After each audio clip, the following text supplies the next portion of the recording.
Hello everyone, welcome back to Namma Laex Bangalore presents current issue of the day. In today's episode, we'll discuss economic survey.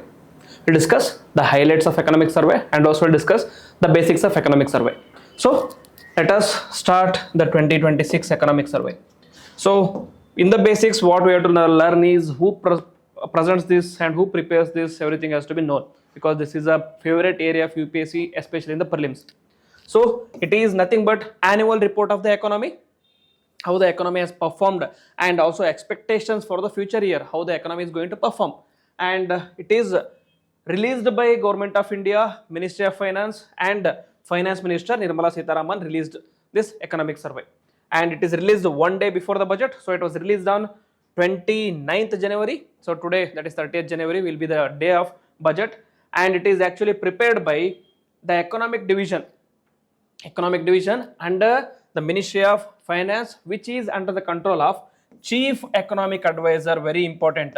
This is prepared under the guidance of Chief Economic Advisor. And who is he? At the moment, it is D.V. Ananta Nageswaran. Okay, D.V. Ananta Nageswaran is the one who prepared this economic survey and who submitted it to Finance Minister and who then presented it towards in front of Parliament. Okay, so it was started in 1950 to 51, but it was initially presented along with the budget.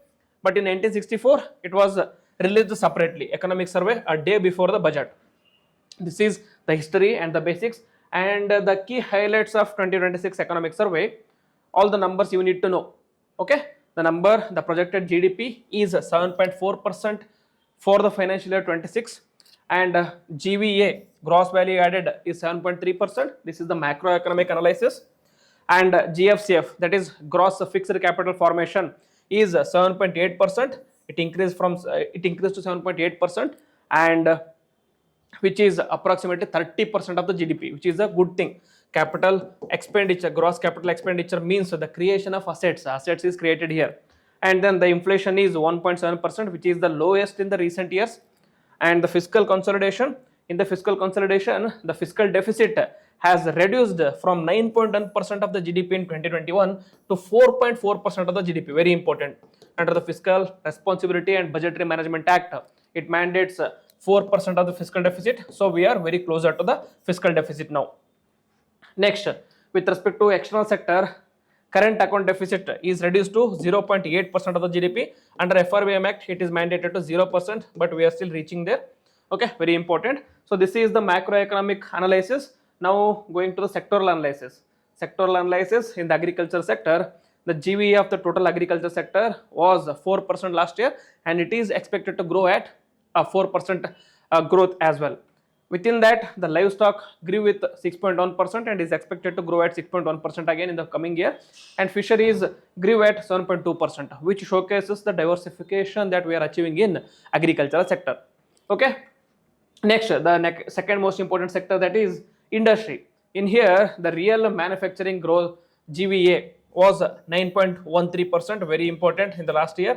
And the major driver of the growth, that is services. Indian economy is majorly driven by services, and which was around 53.6% of the GDP last year. And again, it is expected to maintain the same lead, but many expect that manufacturing industry is going to give a tough competition considering the very recent India-European Union free trade agreement. Next, with respect to infrastructure, the effective capital expenditure reached 4% of the GDP, which was previously just 2.7% in 2020, that is prior pandemic era, 2018-19, it was 2.7%. Now it has reached to 4%. So this is the major, very important highlights or very important data you need to know. Apart from this, what we will understand or learn today is major data which the My Government page in Instagram publishes. Anything that My Government page publishes in the Instagram becomes very important. So I have taken the highlights and let us discuss this. So India's industrial growth is storming ahead. Okay, according to this, top 10 insights from the economic survey 2025 that you cannot miss. So very important. So I was about to make the PPT, but My Government of India said, let us make your task easier. So here the survey says that in a slowing world, India is building faster. What does that mean?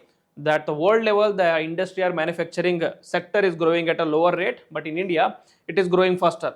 Says that India stayed among the fastest growing industrial economies. Very important. India's industrial output grew 7% in the financial year 2026, which is far faster than the global manufacturing, which stood at just 0.7% in the third quarter of 2025. Where is 0.7% and where is 7%? Okay, so that is what India's manufacturing grew in the 2025. So India's manufacturing growth sped up from 7.72% in the quarter 1 to 9.13% in the quarter 2. So it is increasing at a rapid pace. It is growing at a rapid pace, which is a good sign. Next, India is also moving up ahead in the value chain. Normally, one of the criticism for India is that India is not properly integrated in the value chain. India is not properly integrated in the global supply value chain, because of which India is dependent mainly on the China, because China is the country which is most well integrated in the global supply chain. Now, according to the economic survey, India is moving up in the value chain. This signals a shift towards more sophisticated and higher value production. Very important.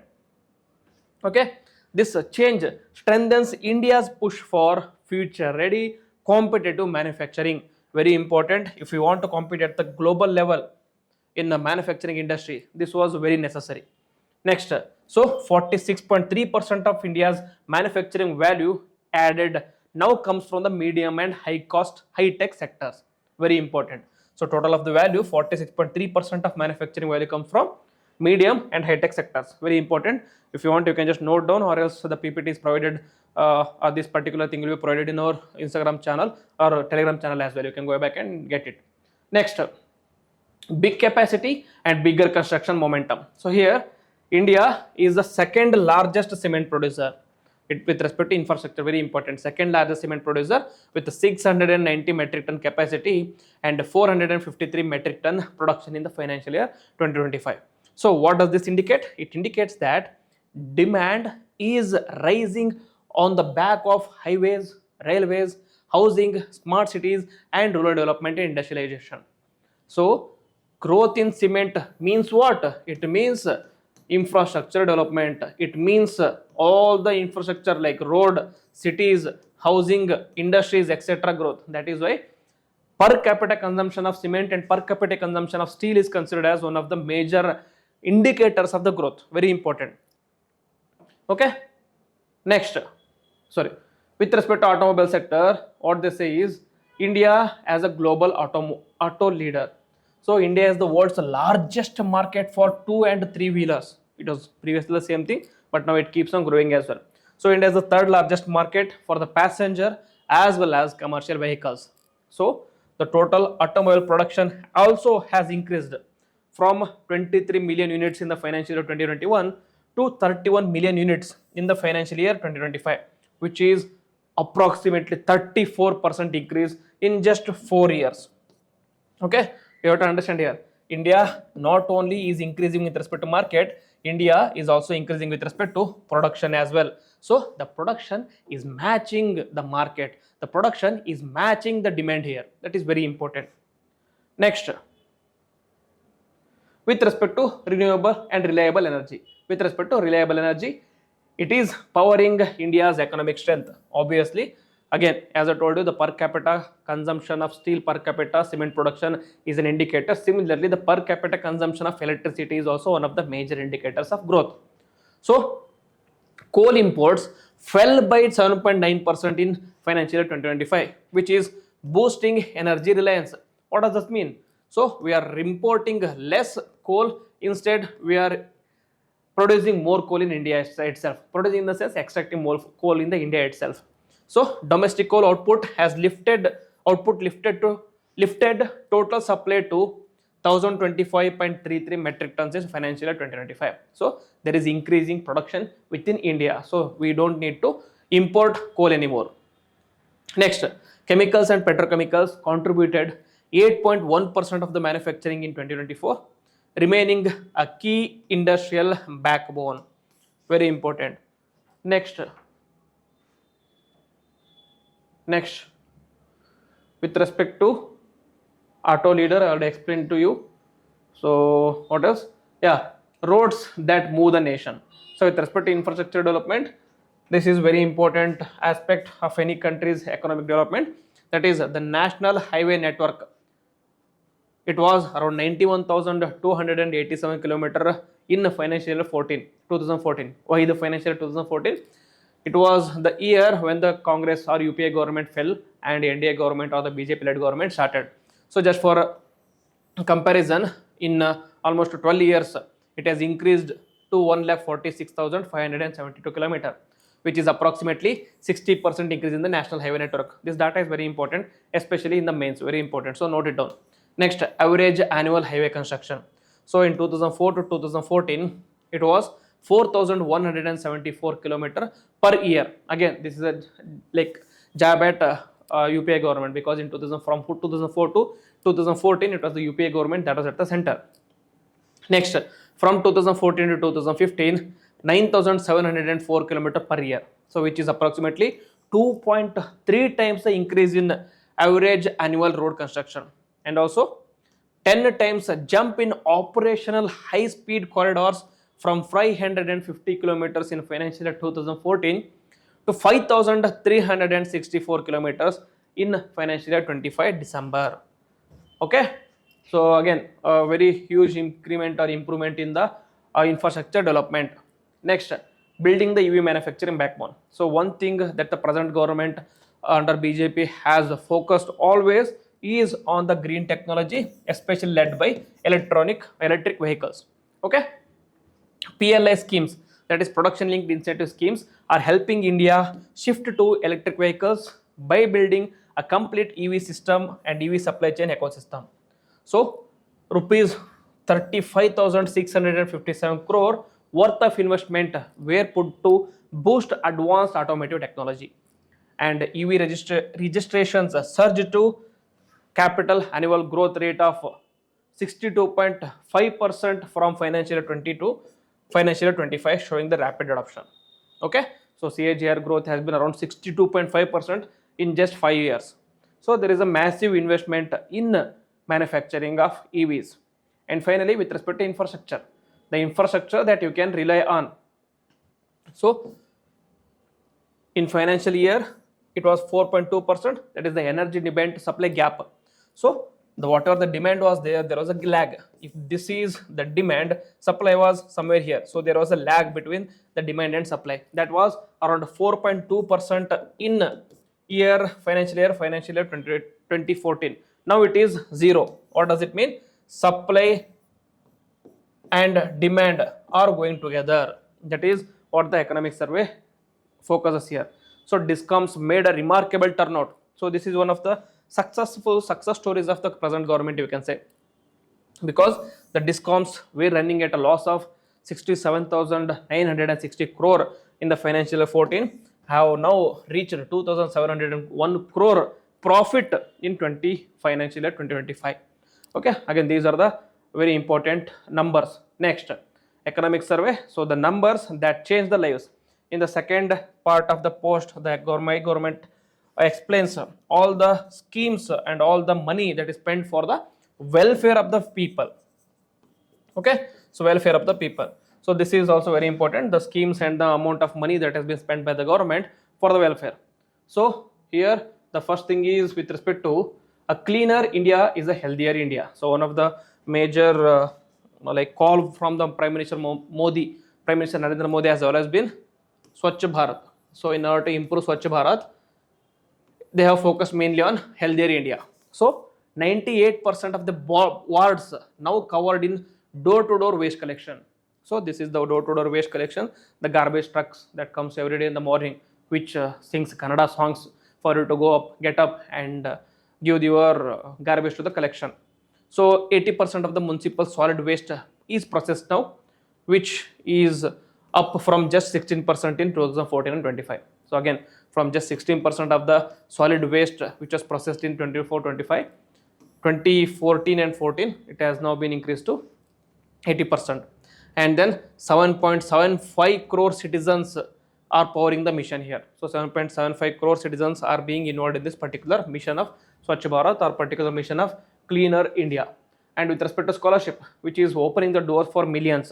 So in that, post-matric scholarship for SCs is benefiting 34.42 lakh beneficiaries with 4,370.22 crore has been released with respect to post-matric scholarship. This is for SCs. And then pre-matric scholarship for the SCs has reached 17.14 lakh beneficiaries with 359 crore rupees released. So this is talking about helping the lower trodden society. Okay, next with respect to women.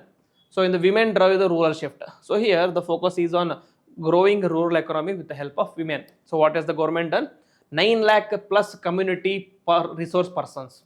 That is CRP is very important. They are empowering the self-help, SSG networks. Okay, self-help groups. 1.49 lakh bank sakis are delivering banking services at the grassroots level. So as it is said, empowered women are the empowerment of a rural society or a rural economy. If they are empowered, it will result and it is directly proportional to economic growth of rural areas. Okay. Next, 3.95 lakh new rural businesses now drive non-farm enterprises. So most of these businesses are driven by women itself. So it is achieving both women empowerment and rural economic empowerment as well. India is progressing towards 3 crore Lakpati Didis. Okay. And next, governance is going hyper local. So what do you mean by hyper local? Meaning it is highly decentralized. Here 2.54 lakh gram panchayats uploaded development plans for financial year 24 in e-Gram Swaraj. So e-governance at the local level. Next, 2.21 lakh gram panchayats have carried out online transactions worth 2.77 lakh crores. And then 1 lakh panchayats held 1.38 lakh Grama Sabhas via Sabhasar.